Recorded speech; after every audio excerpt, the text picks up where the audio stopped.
Direct selling business क्यों जरूरी है? पैसिव इनकम हमारी जिंदगी में क्यों जरूरी है? इस दुनिया में दो तरह की कमाई होते हैं, पहला एक्टिव अर्निंग और दूसरा पैसिव अर्निंग। एक्टिव अर्निंग किसे कहते हैं? वैसी कमाई जिसमें काम करें पैसा आए और जब काम करना बंद कर दे तो पैसे आना बंद हो जाए। जैसे जॉब पर जा रहे हैं पैसा आ रहा है, जॉब पर जाना बंद पैसे आना बंद। एक दुकानदार दुकान खोल रहा है पैसा आ रहा है, दुकान खोलना बंद पैसे आना बंद। एक किसान खेती कर रहा है पैसा आ रहा है, खेती करना बंद पैसा बंद। एक मजदूर मजदूरी कर रहा है पैसा आ रहा है, मजदूरी करना बंद पैसा बंद। It's called active earning.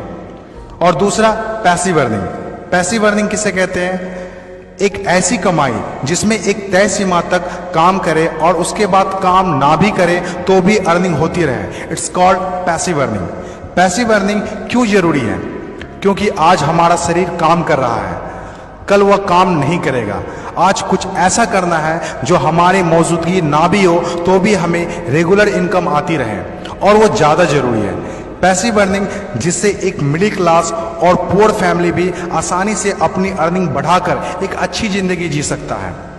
आज पैसिव अर्निंग के तरीके का इस्तेमाल वर्ल्ड के सभी अमीर लोग, बिजनेसमैन, पॉलिटिशियन और एक्टर सभी अपने लाइफ में पैसे कमाने में करते हैं। पैसिव अर्निंग का मतलब ऐसा काम जिसमें किसी काम का रेगुलर इनकम आता रहे, जैसे रेंटेड प्रॉपर्टी, कोई मकान, बंगला या रूम को रेंट पर देने से जो पैसा आए। और भी है जैसे fix deposit, real estate, business, YouTube earning, ये सभी पैसिव अर्निंग में आते हैं। आज आपके पास कोई एक ही इनकम ऑफ सोर्स है, चाहे वो जॉब हो या बिजनेस हो या शॉप हो या फिर एग्रीकल्चर, कुछ भी हो, आप उससे अपनी लाइफ की ज़रूरतों को पूरा नहीं कर सकते हैं। अगर आपको एक बेहतर ज़िंदगी चाहिए तो आप सिर्फ एक ही इनकम ऑफ सोर्स पर डिपेंड नहीं रह सकते। आपको सेकेंड, थर्ड, फोर्थ या ज़्यादा इनकम सोर्स बनाने होंगे। जितनी ज़्यादा इनकम ऑफ सोर्स होगी उतनी ज़्यादा अर्निंग होगी और आप अपने फैमिली को एक बेहतर ज़िंदगी दे पाएंगे। पैसिव अर्निंग करने के लिए आप ऑनलाइन और ऑफलाइन दोनों तरीके से कर सकते हैं। इसीलिए पहले आप कंफर्म करें कि आप किस तरह शुरुआत करना चाहते हैं। आपको बेसिक और सिंपल आइडियाज़ चाहिए, ज़्यादा रिस्क भी नहीं हो और इन्वेस्टमेंट भी कम लगे। डायरेक्ट सेलिंग बिजनेस सबसे बड़ा एग्जाम्पल है। ये पैसे कमाने का वो रास्ता है जिसमें आप सिर्फ एक बार मेहनत करते हैं और कुछ ऐसे संपत्ति बना देते हैं जो आपको ज़िंदगी भर पैसे कमा के दे सके। पैसिव अर्निंग को समझाने के लिए मैं आपके साथ एक स्टोरी शेयर करना चाहूँगा। यह कहानी है बर्क हेजेस की किताब द पैराबल्स ऑफ पाइपलाइन। एक छोटे से गांव में दो दोस्त रहा करते थे, ब्रूनो और पाब्लो, जो बड़े सपने देखा करते थे। एक दिन किसी न किसी तरह वो गांव के सबसे अमीर आदमी बन जाएंगे। वो दोनों काफ़ी मेहनती थे, उन्हें तो बस एक मौके की तलाश थी और एक दिन उन्हें वह मौका मिल गया। उस गांव में एक समस्या थी।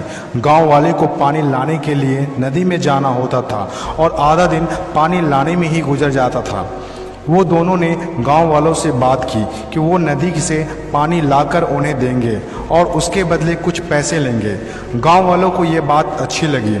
अगले दिन दोनों ने एक एक बाल्टी पकड़ी और नदी की तरफ चल दिए कि हर बाल्टी के लिए 10 रुपये दिए। ब्रूनो बहुत खुश हुआ, लेकिन पाब्लो को इतनी ज़्यादा खुशी नहीं थी।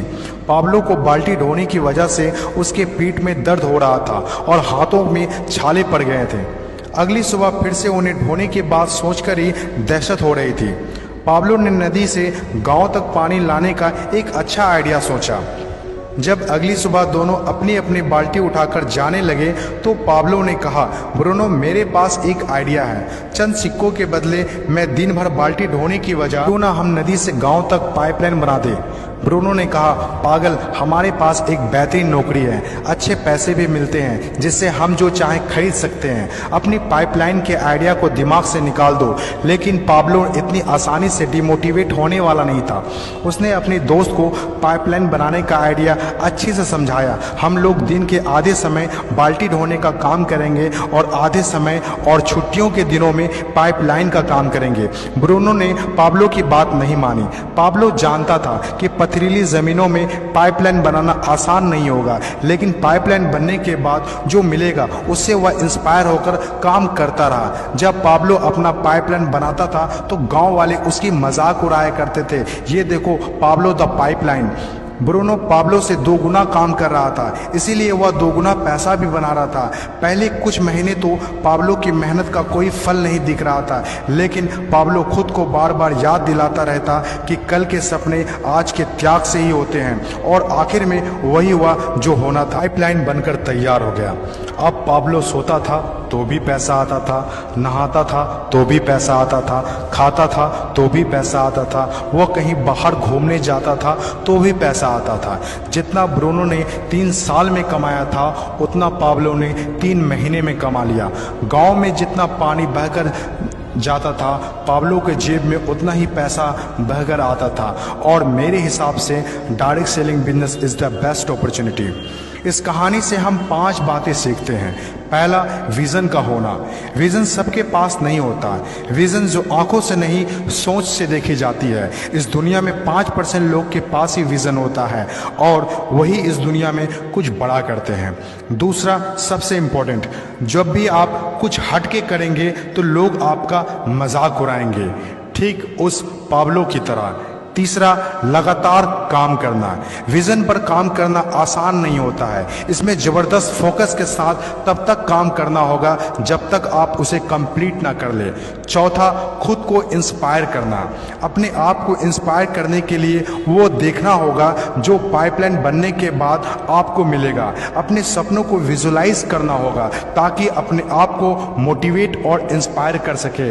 पांचवा और सबसे इंपॉर्टेंट बात, प्रॉब्लम सॉल्विंग वर्क। जिस तरह पाब्लो ने गांव की पानी की समस्या को सॉल्व किया, आज हर वो इंसान सक्सेसफुल है जिन्होंने लोगों के प्रॉब्लम को सॉल्व किया है। चाहे वो डॉक्टर हो या इंजीनियर, चाहे वो साइंटिस्ट हो या कोई मोटिवेशनल स्पीकर, आज हर वो इंसान कामयाब हुआ है जिसने भी किसी भी फील्ड में लोगों के प्रॉब्लम को सॉल्व किया है। और डायरेक्ट सेलिंग बिजनेस भी ऐसा ही है।